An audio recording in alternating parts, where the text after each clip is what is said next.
La célèbre émission de télé Quotidien est allée faire une enquête dans une fameuse, je n'ose pas dire célèbre, cité de Marseille, la cité des Flamands. Je ne sais pas s'il s'agit de flamants roses, mais la vie n'y est pas très rose manifestement. Nous découvrons en effet que la cité des Flamands est très officiellement en état de sécession du territoire. On connaissait la République de Venise, la République de Saint-Marin, la République de Saint-Malo, qui s'est déclarée indépendante du Royaume de France en 1590, mais je vous fiche mon billet, comme dit tante Gertrude quand elle va dire quelque chose d'intelligent, que vous ne connaissiez pas la République de la Cité des Flamands. C'est pourtant très simple, un territoire avec ses codes, ses frontières, ses contrôles, sa police et ses lois. Son chef d'État et ses ministres sont plus ou moins secrets car ils n'ont pas forcément envie de finir criblés de balles à la Kalachnikov. Mais une chose est sûre, ce ne sont ni Macron ni Darmanin. Comme l'ont expliqué les échevins de la Cité des Flamands aux journalistes, vous voyez Macron, les Français lui obéissent. Bon, ici c'est pareil, les gens qui veulent entrer dans le quartier, ils nous obéissent. Fermez les guillemets. Ces racailles échevines qui règnent sur la Cité des Flamands contrôlent tout. Les points de deal, bien sûr, puisque tout tourne autour de la drogue, et les voitures qui vont et viennent. Il est tout de même hallucinatoire de constater qu'ils peuvent ainsi, en toute quiétude, expliquer à la télé, aux heures de grande écoute, qu'ils font la loi chez eux et se fichent du tiers comme du quart des lois de la République. Le fait d'aller et venir, de se garer, de descendre de sa voiture, de sortir ses courses dont les produits peuvent ressembler étrangement à de la farine blanche. On fait ce qu'on veut en bas de chez nous, point barre-toi. On a beau le savoir, tout ce que disent les échevins, ça fait tout drôle de l'entendre ainsi en direct. Oui, ça nous fait tout drôle, à nous, mais aussi à Gérald Moussa Darmanin, qui s'est trouvé un peu bête de voir ainsi dévoiler devant tous les Français la faillite de son job comme ministre de l'Intérieur, garant de la sécurité et de l'intégrité du territoire. Manu s'est déplacé à Marseille en grande pompe, protégé par 127 000 CRS et gendarmes, a montré ses gros muscles, a fait de grands discours. Et c'est tout. Vous avez dit politique spectacle ? 27 milliards de décisions fondamentales ont été annoncées. Tout allait rentrer dans l'ordre, vous allez voir ça. Les habitants de la République de la Cité des Flamands Roses ont bien rigolé puisqu'ils savent que rien ne sera fait. Cette belle République a encore de beaux jours devant elle, sauf si en 2022... Je vous souhaite une excellente soirée.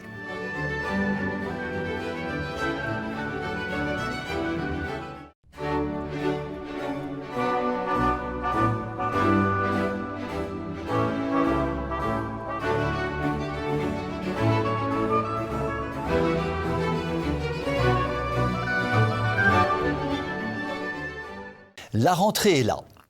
Nous supportons tous, comme nous pouvons, les restrictions politico-sanitaires. Et certains d'entre nous, parents ou enfants, doivent désormais supporter une entorse considérable à la liberté d'enseignement qui n'a jamais été en aussi mauvaise posture. En effet, dans l'indifférence générale, la loi sur le séparatisme, destinée à conforter les principes de la République, vient d'être votée et met quasiment fin à la liberté d'enseignement en famille, jusque-là, pensait-on, garantie constitutionnellement. Car l'encadrement de cette liberté par cette loi est tel qu'il rend pratiquement impossible l'école à la maison. Ainsi, et pour faire court, plus d'instruction possible en dehors de l'État tout-puissant, en dehors de l'école dite républicaine. Les horizons de la liberté familiale sont bouchés. Mettant fin à une tradition remontant à Jules Ferry, pourtant le chantre de la dite école républicaine, le gouvernement d'Emmanuel Macron a décidé d'exécuter en direct l'instruction en famille. Cela n'émeut guère les foules. Pourtant, chaque année, 70 000 parents choisissent de faire l'école à la maison et ce ne sont pas tous de la graine de djihadistes tant s'en faut. Trop d'élus, y compris de droite, se sont tus sur ce dossier, Que ne ferait-on pour donner l'impression qu'on lutte contre l'islamisme? Pourtant, ce n'est absolument pas la question. Il n'y a pas de radicalisation chez les élèves instruits à la maison. Et les terroristes sortent tous de l'école publique. Tiens, vous avez dit bizarre, comme c'est bizarre. Mais bon, ce n'est pas l'épreuve de la réalité qui étouffe ces gouvernants, car si la réalité les étouffait, nous les aurions tous enterrés depuis belle lurette. Cela dit, gardons l'espoir. Le combat n'est pas fini. Pour l'instant, il est encore possible de faire l'école à la maison à la rentrée 2021, car la loi ne va s'appliquer qu'à partir de la rentrée 2022. Et d'ici à la rentrée 2022, il y a, si ma mémoire défaillante est bonne, une échéance intermédiaire de taille, l'élection présidentielle qui peut rebattre les cartes. Il ne s'agit donc pas de baisser les bras. Nous avons donc le devoir, chers amis, de la puissante communauté TV Liberté, de cultiver la dissidence. Maintenons, si nous le pouvons bien sûr, l'instruction en famille tant qu'elle est encore possible. Et si nos enfants sont scolarisés dans des établissements de l'éducation nationale, faisons le soir une sorte d'école familiale pour redresser les éventuelles aberrations distillées dans les établissements scolaires. De la sorte, nous préparerons l'avenir en éduquant la conscience de nos chers petits. Voilà une belle liste de tâches pour la rentrée des classes. Je vous souhaite une très bonne soirée.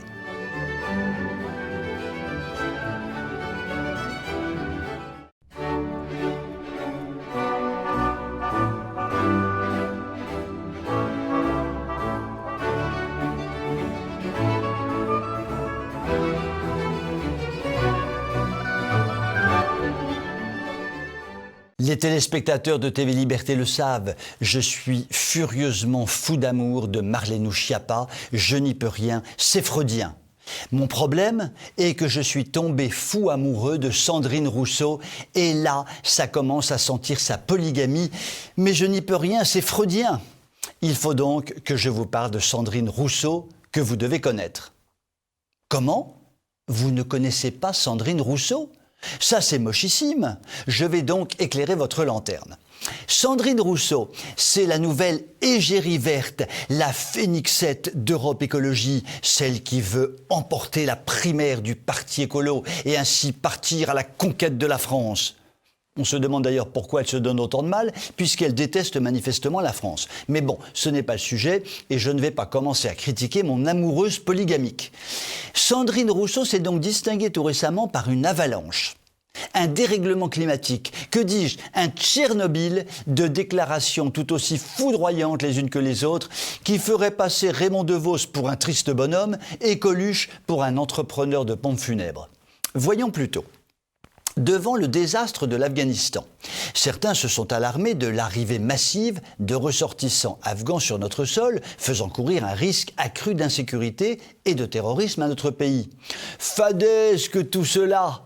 Sandrine Rousseau, elle, a eu une parole forte et sensée, je la cite. « S'il y a des Afghans potentiellement terroristes, il vaut mieux les avoir en France pour les surveiller.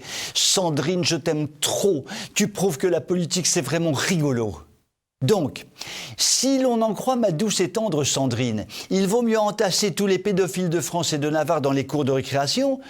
Comme ça, on peut les avoir à l'œil en direct au cas où ils voudraient passer à l'acte. Et puis, soyons fous, n'installerait-on pas un centre d'accueil pour les alcooliques dans une distillerie de whisky, histoire de vérifier qu'ils sont bien sur la voie de la guérison? Bref, vous voyez l'idée. Mais il y a plus. Ma Sandrinette à moi est une femme de progrès. Mais attention, le vrai progrès. Celui qui fait passer l'ère du Concorde et de l'énergie atomique à celle de la trottinette et de la chandelle de Suif.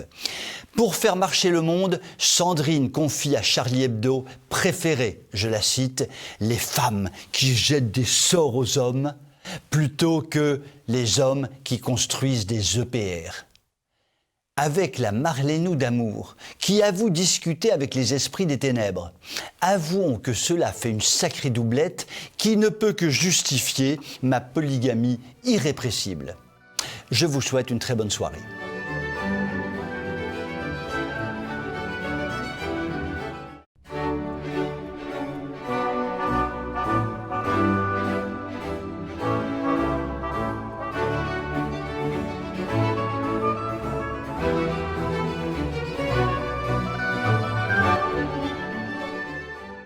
Pendant que Biden, ou Biden si vous préférez, fait des bêtises en Afghanistan, ou roupille en ronflant devant les caméras, les choses bougent de manière significative aux États-Unis. Le Texas, un État conservateur du sud des États-Unis, qui n'a pas peur de ferrailler contre le politiquement correct, vient de faire passer une loi sur l'avortement, dite loi du battement de cœur. L'avortement n'est plus possible sur le bébé à partir du moment où le battement de cœur peut être entendu, soit à environ 6 semaines de grossesse.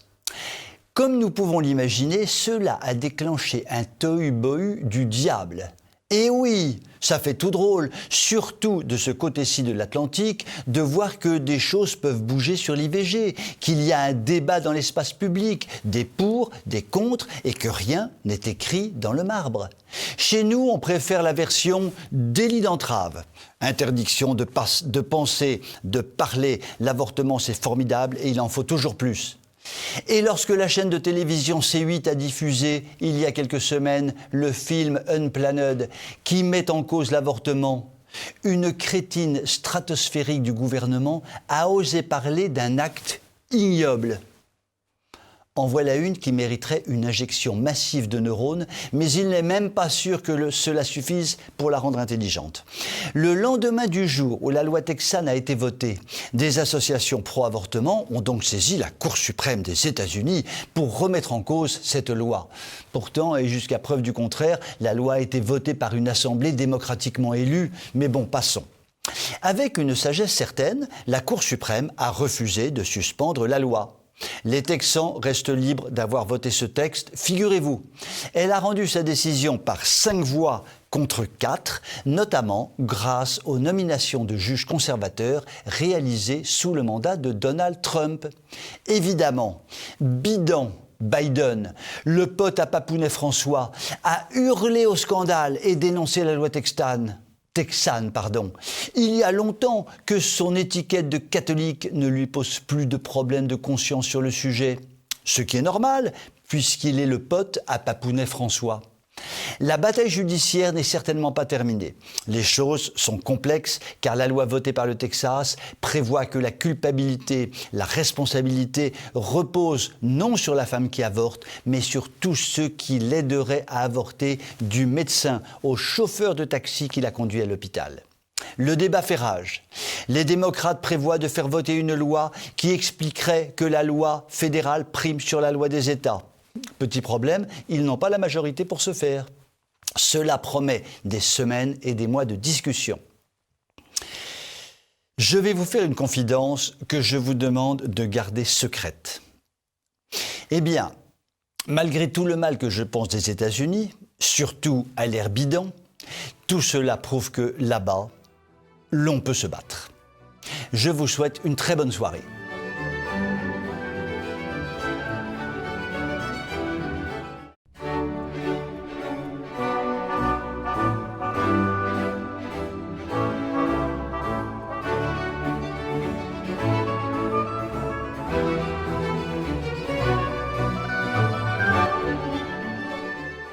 Les républicains n'ont toujours pas réussi à se mettre d'accord ni sur le processus de désignation de leur candidat, ni bien sûr sur le candidat en question pour la présidentielle. Il y a 5 ans, on avait une vague idée sur les primaires, on connaissait les candidats en lice dès septembre. Cette fois-ci, c'est le flou artistique, enfin, artistique façon de parler. Faute d'idées, faute de chef, le parti de droite, du centre ou du centre-gauche, en quelque sorte le parti droite-gauche, peine à écrire son avenir et à convaincre, tout simplement peut-être parce qu'il n'est pas convaincu lui-même de ce qu'il est et de ce qu'il veut pour la France. 2 représentants de la frange conservatrice du parti, vous pouvez mettre plein de guillemets, ont d'ores et déjà jeté l'éponge. Il s'agit de Bruno Retailleau et de Laurent Wauquiez. Ont-ils incidemment compris que l'horreur n'était pas encore venue? Travaillent-ils dans l'ombre à d'autres alliances? Le secret est bien gardé. Quant à ceux qui restent et qui se bagarrent, ils se sont trouvés une nouvelle marotte, la lutte contre l'immigration. Comme c'est bizarre, selon l'expression favorite d'Éric Zemmour. Prenez Éric Ciotti, par exemple. Il a déclaré vouloir une réforme constitutionnelle sur l'immigration. Nous ne saurons pas ce qu'il entend exactement par cette formule tonitruante, mais il est certain qu'elle fait son petit effet sur les plateaux de télévision. Le poids des mots, le choc. De quoi? Valérie Pécresse, dans le genre « un pied dedans, un pied dehors », n'est pas en reste et a multiplié ces derniers jours les formules flamboyantes. Comme Sarkozy en son temps avec le fameux Karcher qui n'a jamais servi, elle prononce avec délectation le vilain mot de « charter » pour nous expliquer qu'il faut davantage de fermeté à l'égard des immigrés. Pour elle, le contrôle de l'immigration est devenu le défi auquel la France doit répondre. Ouh, j'ai peur. Mais en bonne politicienne, elle a humé l'air ambiant, qu'elle a senti favorable à un discours bien à droite et en fait des tonnes. Elle qui disait quasiment le contraire au moment des régionales. Comme le disait Jacques Brel dans sa célèbre chanson, qui dit oui, qui dit non, qui dit « je vous attends », Valérie, ne nous attends pas trop, tu perdrais ton temps. Deux autres sires, pourtant bien connus pour leur centrisme gauche-droite de bonne aloi, enchérissent eux aussi et apportent leur voix à cette chorale mal ajustée. Xavier Bertrand prône un coup d'arrêt au laxisme migratoire, je le cite, tandis que Michel Barnier prononce le mot magique de « moratoire », qui a l'avantage de donner l'impression que l'on veut tout arrêter sans prendre aucune mesure définitive. Le poids des mots, le choc des bobos. Nous l'avons tous compris, car nous sommes stupides, mais jusqu'à un certain point seulement, nous avons affaire ici à un formidable bal de l'opportunisme. Mais la petite musique ne prend plus et ne nous donne plus envie de danser. Nous savons, depuis Nicolas Sarkozy notamment, qu'il n'y a aucun crédit à accorder à ces déclarations enflammées. Le travail de sape, effectué méthodiquement par Emmanuel Macron pour discréditer définitivement la parole politique, n'a rien arrangé. Il est une chose indispensable en politique et bien souvent trop oubliée, l'exercice de la mémoire. Manque de peau, ou manque de poule au pot, comme disait Henri IV. Nous savons, nous en servir de la mémoire et nous n'allons pas nous faire embarquer comme ça. Je vous souhaite une très bonne soirée.